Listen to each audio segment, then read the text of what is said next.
So what's really the key to a prosperous and happy life? We're always told it's all about grinding it out, working hard, and making a ton of money. But if that's the whole story, why doesn't it seem to work for so many people? Today, we're going to dig into what that old formula is missing. I mean, we all grow up hearing this, right? Just work harder than everyone else, and you'll be happy and successful. It's practically tattooed on our brains.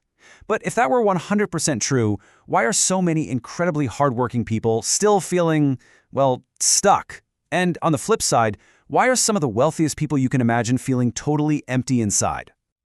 Okay, let's picture two people. Over here, we've got Steve.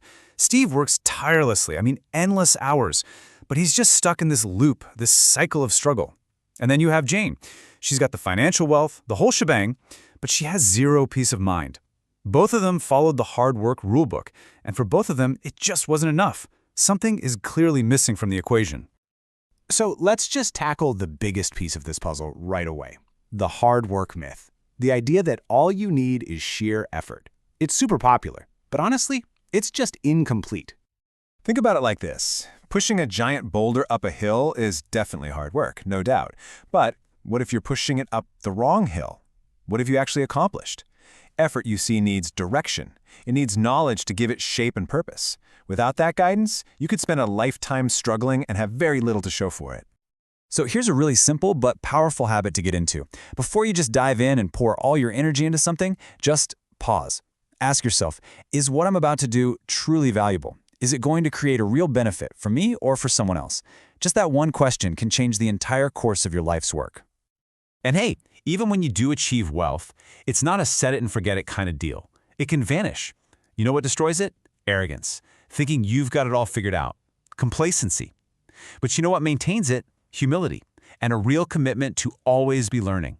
See, prosperity isn't some finish line you cross. It's a state of being you have to actively cultivate. Okay, so if prosperity isn't just about grinding away at your job, where does it actually begin? The answer might surprise you. It's a lot closer than you think.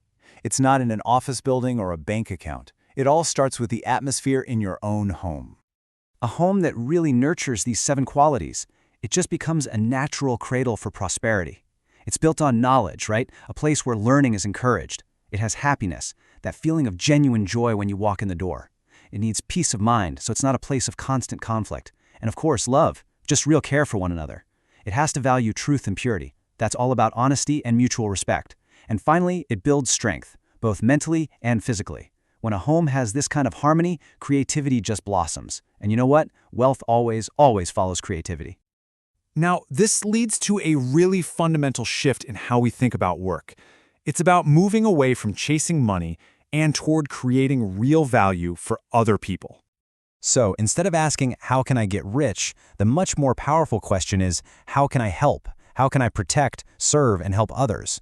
When your work is genuinely about solving problems for people, about making their lives better or easier, the resources, the recognition, it all just naturally starts to flow your way. This quote just nails it, doesn't it? People pay for solutions, not for desperation. Think about it. You don't pay someone because they're desperate for money. You pay them because they have the solution to your problem.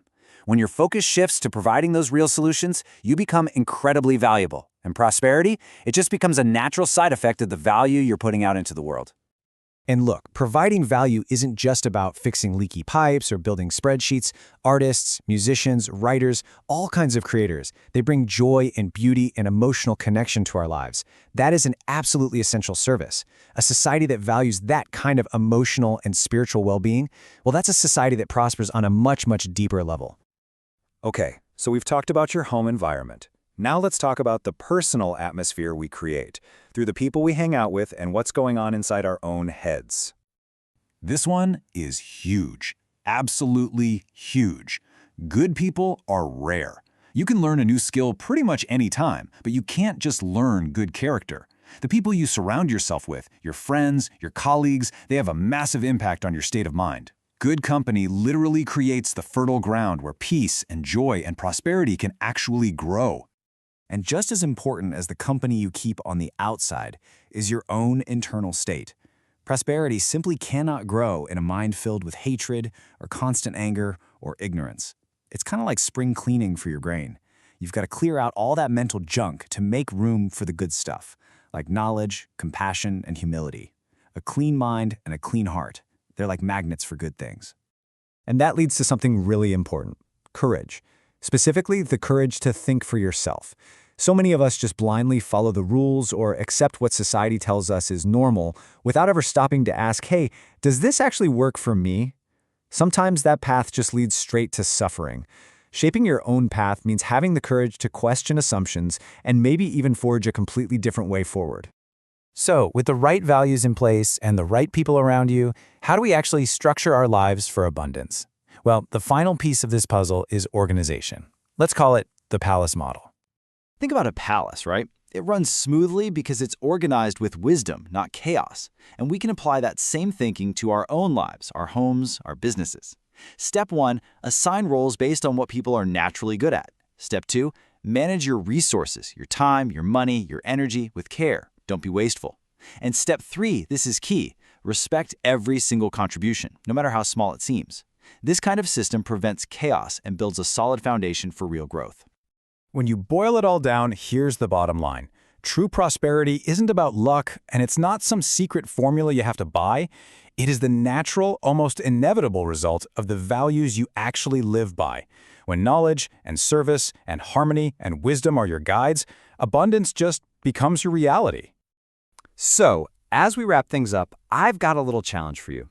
Thinking about everything we've talked about today, what is the one value, just one, that you are going to consciously focus on bringing into your life this week?